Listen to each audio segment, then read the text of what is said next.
రాసి దాన్ని ఆపింది వాస్తవం. ఈరోజు పనులు ఆగినాయంటే ఇలా కేంద్ర ప్రభుత్వం చొరవ వల్ల ఆపింది మేము.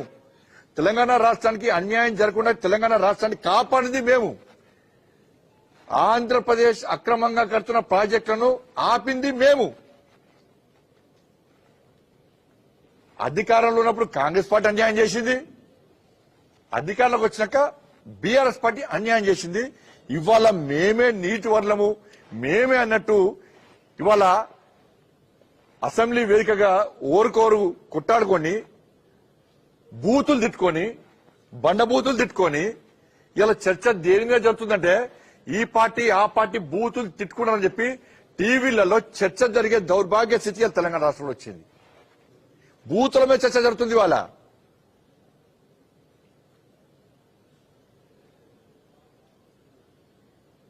వీళ్ళు తోలు తీస్తా అంటే వాళ్ళు అడగవస్తా అంటారు. ఇంకా కొన్ని టీవీలలో అదే సెన్సార్ క్వింగ్ క్వింగ్ అంటారు కదా, అట్లా ఆపి తిట్టుకునే పరిస్థితి వచ్చింది. అలా సెన్సార్ వేసి డైలాగ్ చూపెట్టే పరిస్థితి. ఇది తెలంగాణ రాష్ట్రంలో బీఆర్ఎస్ కాంగ్రెస్ పార్టీ నాయకుల యొక్క భాష.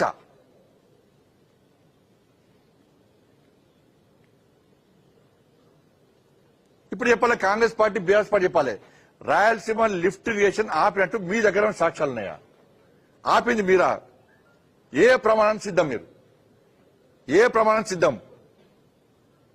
అసెంబ్లీ వేదికగా కాంగ్రెస్ పార్టీ అవతలాడుతున్నది. అప్పుడు లేడన్నా రేవంత్ రెడ్డి గారు లేరు, ఉత్తమ్ కుమార్ లేడా? మీకు ఎక్కడ ఏమంటారు? టీవీలు చూడండి, ఇలా క్లిప్పింగ్స్ అన్ని మీ దగ్గర ఉంటాయి, పేపర్లు అన్ని మీయే. ఎక్కడన్నా అప్పుడు జరిగిన అన్యాయాన్ని కాంగ్రెస్ పార్టీ ప్రశ్నించిందా? కేసీఆర్ ఏ రోజు వ్యతిరేకించిందా? వ్యతిరేకించింది మేము, ఆపింది మేము, లేఖలు రాసింది మేము, ఆదేశాలు ఇచ్చింది మేము, గ్రౌండ్ లో కొట్లాడింది మేము.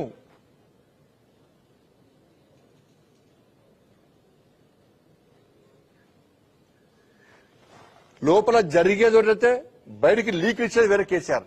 నేను చాలా సందర్భాలు చెప్పిన. ఆ రోజు నేనేం చేసినా ఈ బయటికి వచ్చి మళ్ళా ఎట్లా చెప్తారంటే లీక్లు ఇస్తే అవే టీవీలో వస్తాయి. అప్పుడు మీరు కేసీఆర్ చెప్పినట్టే టీవీలో వచ్చాయి, కేసీఆర్ చెప్పినట్టే పేపర్లు వచ్చాయి. మరి రాశారు ఎప్పుడైనా? అప్పుడే అదే, ఇప్పుడు రాస్తలేరు. ఏమైంది? నాకు ముందే ప్లాన్ చేసిన నేను ఈ చరిత్ర కంటే కేసీఆర్ని ఎక్కువ చదివిన. నేను కేసీఆర్ వ్యవహార శైలి కేసీఆర్ని ఎక్కువ చదివిన. నేను అప్పుడు ఈ అపెక్స్ కౌన్సిల్ మీటింగ్ పోతాడు, పోయి బయటగా ఏం చెప్తాడు, నేను మొత్తం అపెక్స్ కౌన్సిల్ మీటింగ్ లో యుద్ధం చేసినా అని బయట లీక్లు ఇస్తాడు. లీక్ లేకుండా బయట ముందే అయిపోతాడు. అరే నేను లోపలికి పోయిన వెంటనే ఇట్లా బ్రేకింగ్ ఇవ్వాలని చెప్పిపోతాడు. నేను కేసీఆర్ అంటే ఫాస్ట్.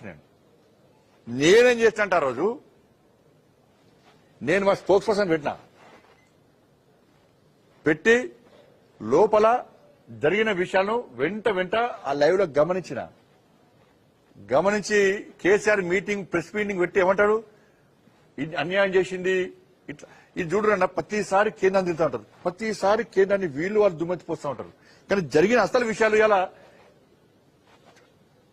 ఆ కేంద్రం ఏం చేసింది, ఎట్లా ఆపిందో సమాజం గమనించలేకపోతుంది. ఇవాళ మా బాధ, మేము కష్టపడే తీరును సమాజం గుర్తించలేకపోతున్నది, మీడియా కూడా మాకు చూపెట్టలేకపోతున్నది.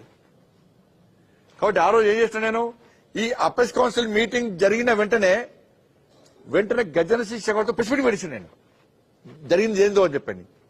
ఇక మళ్ళీ ప్రెస్ మీట్ పెట్టలే కేసీఆర్. ఇక నువ్వు బ్రేకులు ఇస్తే నెక్స్ట్ ఇచ్చిన, లేకుంటే నేను గిట్లా గజన శెకావత్ గారితో ప్రెస్ మీట్ పెట్టకుంటే మన అంకుల్ తెలంగాణ బాపు చిచ్చా ఇవన్నీ ఆయనకు ట్యాగ్ లైన్స్ అవన్నీ బయటకు వచ్చి నేను ఇట్లా యుద్ధం చేసినా, పోడ్చినా, గీసినా, కేంద్రం మెడలు వంచినా, ఇది వంచినా, అది వంచినా అని చెప్పి ముందే ప్రెస్ మీట్ పెడితే నోరు మూసుకొని ఇవ్వమంటారు. మళ్ళా గజన్ సింగ్ షెకావత్ చెప్పినటువంటి ఒక్క దానికి సమాధానం చెప్పలే. మళ్ళీ తర్వాత అడ్రస్ లో కూడా ఫామ్ అవ్వనండి. ఆ రోజు కేంద్ర మంత్రిగా క్లియర్ చెప్పారు, తెలంగాణకు జరుగుతున్న అన్యాయం కారకులు బీఆర్ఎస్ పార్టీ, తెలంగాణ ముఖ్యమంత్రి. జరుగుతున్న అన్యాయాన్ని మేము హెచ్చరించినా కూడా లాస్ట్ కు తెలంగాణ ప్రభుత్వం గ్రహించినట్టు నటిస్తున్నది. ఇంత చరిత్ర ఉంటే ఇంత మేము ఫైట్ చేస్తే ఇవన్నీ ఆధారాలు నేను దీన్ని బట్టి ఇచ్చిపెట్ట. ఇవన్నీ కూడా ఈ పూర్తి ఆధారాలు అన్ని టీవీల యాజమాన్యాలకు, అన్ని పత్రికల యాజమాన్యాలకు అందరికీ పంపిస్తా. దయచేసి ఇప్పుడైనా గుర్తించండి, కాంగ్రెస్ పార్టీ గతంలో సమైక్య రాష్ట్రంలో కాంగ్రెస్ పార్టీ కృష్ణా జలాల విషయంలో గాని, గోదావరి జలాల విషయంలో ఏ విధంగా అన్యాయం చేసింది. ఆంధ్రప్రదేశ్ రీఆర్గనైజేషన్ యాక్ట్ ప్రకారము ఇలా పాలమూరు రంగారెడ్డి పేరు లేకుండా ఏ విధంగా అన్యాయం చేసింది. ఇలా పాలమూరు రంగారెడ్డి పేరు చెప్పి కాంగ్రెస్ పార్టీ ఇట్లా అన్యాయం చేసింది, ఇలా బీఆర్ఎస్ పార్టీ ఇట్లా అన్యాయం చేసింది. అన్ని వివరాలు అందిస్తా.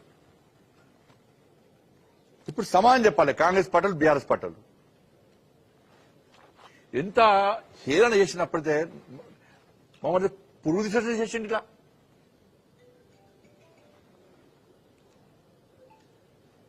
కాబట్టి ఇప్పటికైనా ఈ రాజకీయాలు పక్కకు పెట్టి, ఈ సవాళ్లు ప్రతి సవాళ్లు పక్కకు పెట్టి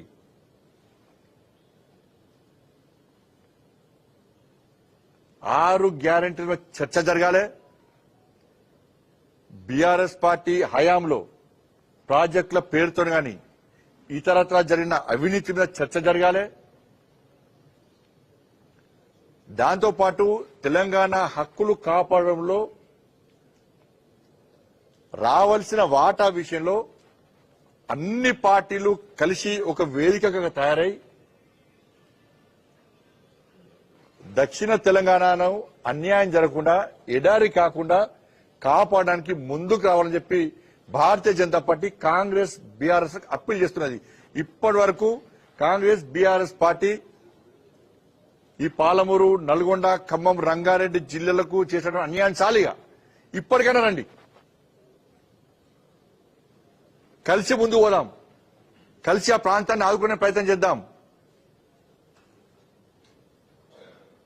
ఈ ప్రాంతానికి అన్యాయం చేసింది మీరే, ఈ 2 పార్టీలే.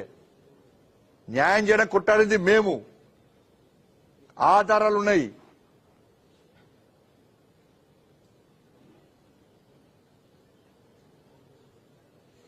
కలిసి రావాల్సిందిగా